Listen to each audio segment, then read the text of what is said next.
hari ini kita belajar tentang kertas 2. Jadi di sini cikgu akan tunjukkan cara-cara kamu memahami kehendak soalan dan cara-cara menjawab soalan kertas 2. Okey, tengok soalan 1. Maklumat di bawah menunjukkan ciri-ciri haiwan. Padankan maklumat di bawah dengan haiwan yang betul. Okey, kalau kita tengok di sini, dia hanya ada satu markah.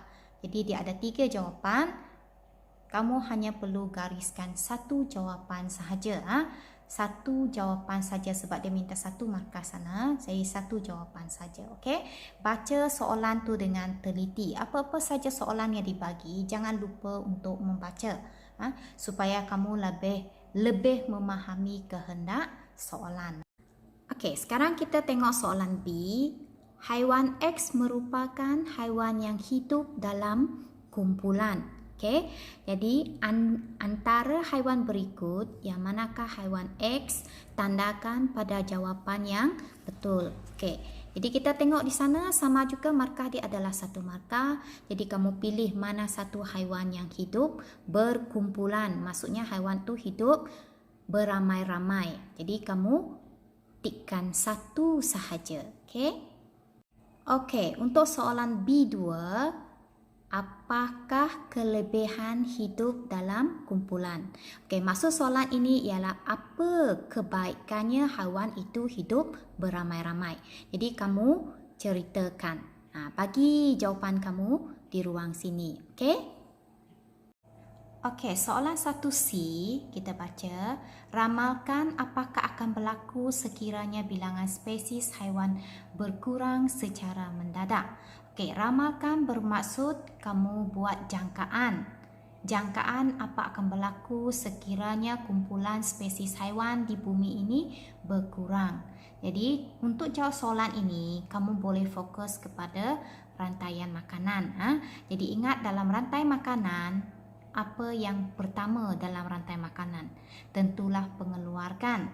Jadi, kalau spesies haiwan berkurang, apa kesannya kepada pengeluar itu? Jadi apa pengeluar itu? Saya rasa kamu masih ingat lagi kan? Jadi tidak ada masalah. Jadi bagi pendapat kamu tentang kesannya ke atas pengeluar. Okey? Okey, soalan 2. Raja 2 menunjukkan dua bekas P dan Q yang berisi 200 cm padu air. Kedua-dua bekas dibiarkan di bawah sinaran matahari selama 2 jam. Isi padu air di dalam kedua-dua bekas disukat dan direkod dalam jadual di bawah. Okey, kita tengok bekas P dan Q mempunyai isi padu air yang sama, tetapi berbeza dari segi apa? Jadi kamu tengok. Sekarang kita tengok jadual itu. Okey, dalam jadual itu ada bekas dan isi padu air. Okey, ada bekas dan isi padu air. Okey, jadi ini adalah keputusan akhir. Keputusan akhir selalunya bahagian ini adalah bergerak balas dan sepatutnya ruangan ini untuk manipulasi, tapi yang ini kita tak boleh terima sebagai manipulasi kerana dia menggunakan huruf P dan Q. Jadi ini tak boleh diterima sebagai manipulasi. Manipulasi kamu boleh tengok di sini sebab dia berbeza. Jadi apa yang berbeza? Di situlah manipulasi dia. Okey, sekarang kita tengok soalan ini. Beri inferen berdasarkan isi padu air pada bekas P dan Q selepas 2 jam. Okey, selalunya soalan inference dia tak boleh lari daripada pemerhatian. Sebab kita harus mula dengan pemerhatian. Okey, kita perhati dulu. Okey, kita perhati kalau bekas P masih 160. Bermaksud isi padu dia tidak banyak berkurang. Ada berkurang tapi sedikit saja. Dan Q itu hampir 100 berapa tu? 120 hilang air dia. Okey. Jadi soalan itu, jadi kamu perhati Q itu isi padu air dia hilang banyak. Jadi soalan ini inferen dia suruh kamu bagi sebab. Kenapa bekas Q isi padu air dia cepat tersejat ataupun cepat hilang. Jadi bila kita nak jawab soalan ini, kamu kena perhatikan ini. Okey. Jadi bahagian mulut ini. Mulut ini dalam perkataan yang selalu kita pakai apa dia? Apa dia? Jangan kamu kata mulut pula. Okey. Jadi perluas permukaan. Jadi kamu tengok ini. Kalau mulut ini kita tak boleh kata mulut tapi kita katakan luas permukaan bekas. Okey, jadi saya sudah beritahu kamu tentang luas permukaan bekas. Cuba bina ayat untuk soalan inference ini. Okey? Okey, bagi soalan B, padankan maklumat di bawah dengan pemboleh ubah yang betul. Okey, kita tengok di sini, markah dia adalah 1. Okey, jadi tidak bermaksud kamu menanda 1 saja. Kita tengok di sini ada 2 soalan. Kehendak soalan bermaksud kamu perlu tandakan 2.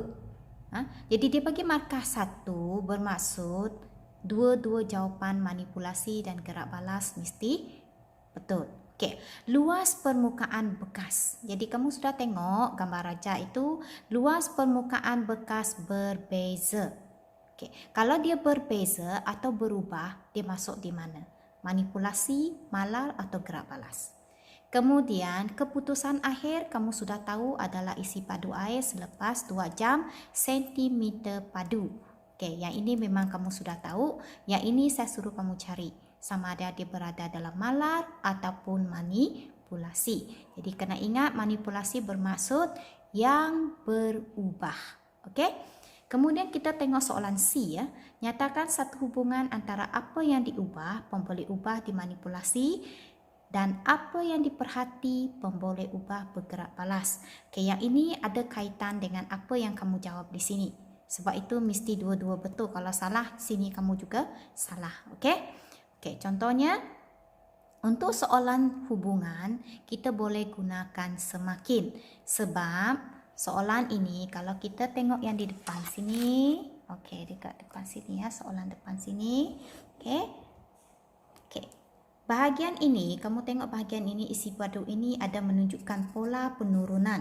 Kalau soalan itu ada menunjukkan pola penurunan, bermaksud soalan hubungan ini kamu boleh gunakan teknik menjawab, iaitu gunakan perkataan semakin. Semakin bertambah berkurang manipulasi, semakin bertambah berkurang gerak balas. Okey? Okey, untuk soalan D. Okey, soalan D ya. Baca pernyataan berikut. Puan Melin mengemuk lantai dapurnya yang basah, tetapi masih terdapat kesan lembapan di permukaannya. Apakah usaha lain yang boleh dibuat untuk mengeringkan lantai itu sepenuhnya? Okey, maksudnya di sini, selain kita gunakan mop untuk mengemop lantai, mengeringkan lantai, jadi apa cara lain yang boleh kita guna untuk mengeringkan lantai tersebut? Jadi bagi pendapat anda dalam ruangan yang disediakan. Okey? Okey, sekarang kita pergi soalan 3. Rajah 3.1 menunjukkan struktur set gigi manusia. Okey, soalan A, berapakah bilangan gigi dalam set gigi susu? Okey, set gigi susu adalah gigi peringkat kanak-kanak. Kanak-kanak. Okey, jadi sama ada 32 batang ataupun 20 batang. Tengok markah sana hanya 1. Jadi tikkan 1 sahaja, ya. Okey, soalan 3B, rajah 3.2 menunjukkan keratan rentas sebatang gigi manusia. Labelkan animal dan dentin pada rajah 3.2. Okey, kamu tengok sana dia ada 2 markah, bermaksud dia perlukan 2 jawapan, iaitu satu untuk animal dan satu untuk dentin. Okey, kamu boleh labelkan, gariskan mana animal, mana dentin. Okey.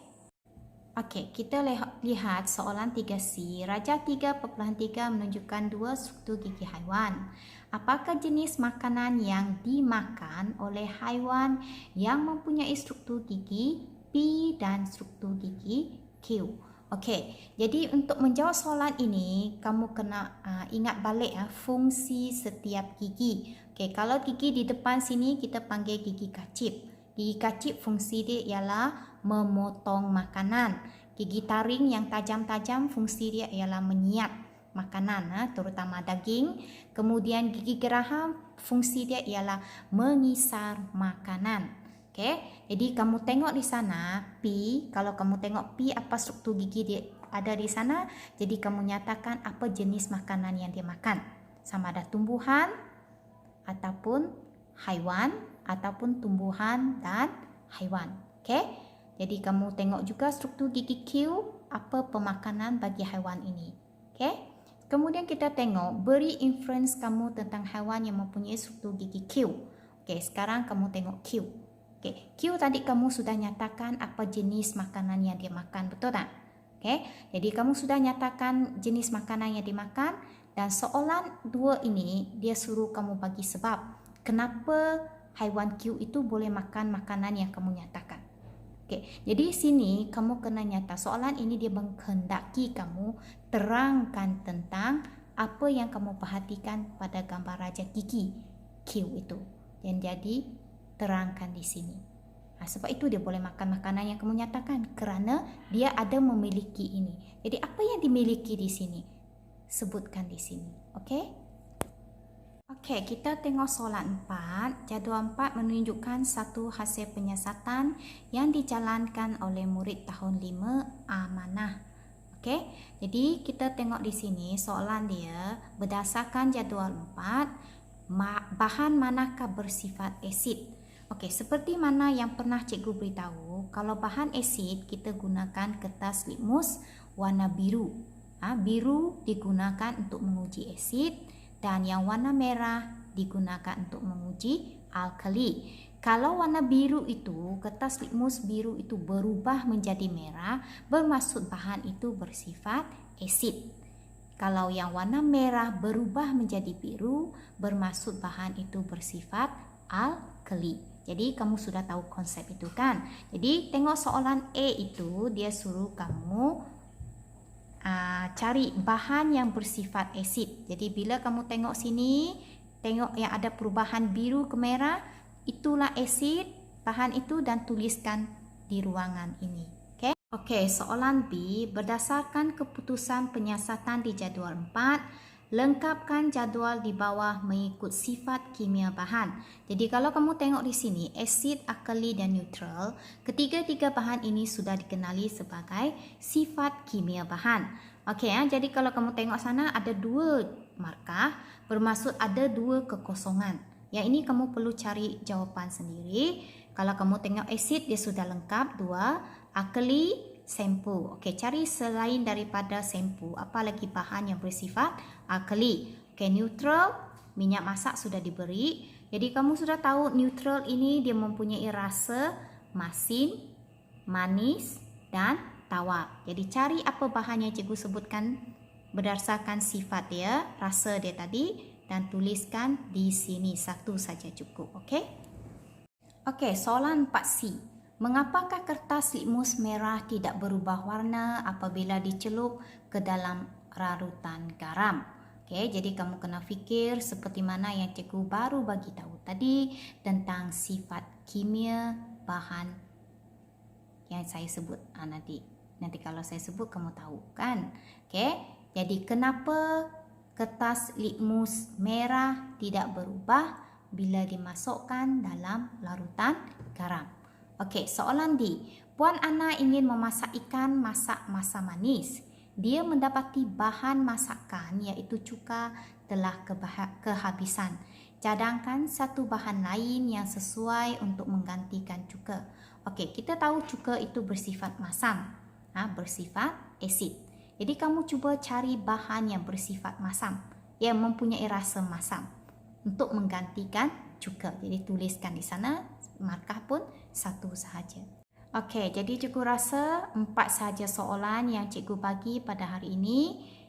Jadi cikgu harap apa yang cikgu terangkan dapat membantu kamu memahami kehendak soalan. Okey, jadi itu saja untuk pembelajaran hari ini. Kita akan jumpa lagi untuk next chapter cikgu. Di sana kita akan buat pembetulan bersama dengan jawapan dia sekali. Cikgu akan bagi jawapan dan kita akan terus kepada soalan 5 hingga soalan 8. Okey, itu saja daripada cikgu. Terima kasih.